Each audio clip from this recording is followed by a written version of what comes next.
Hi foodies, welcome back to Millet Magic's episode number 4. In this episode, we are diving into the delightful world of Kodo Millet Idli. Let's start with 2 cups of Kodo Millet, a powerhouse of fiber and essential mineral, making it excellent for digestion and overall health. To this, add half cup of urad dal, rich in protein and iron. Urad dal boosts energy and keeps you feeling full longer. Let's wash the millet and dal thoroughly, ensuring all impurities are removed. Now, let's add 2 cups of water to it and let it soak for 5 hours.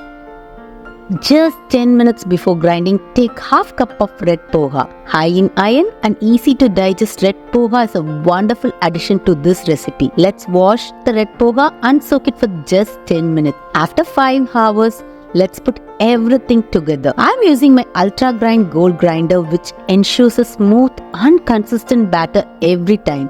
Its efficiency and ease of use make it a top choice for home cooks. I will also leave the link of this grinder. If you love, you can just check out the description box.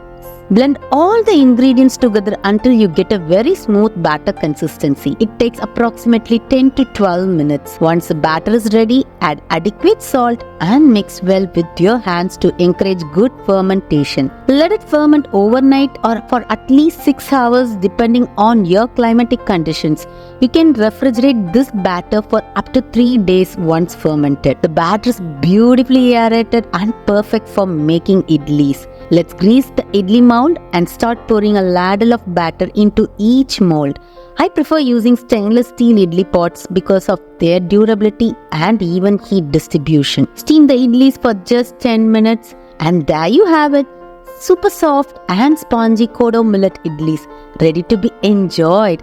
It's just perfect for a healthy breakfast or a snack. Give this recipe a try and experience the magic of millets. Don't forget to like, share and subscribe for more healthy and delicious recipes. Meet you in another video. Until then, bye.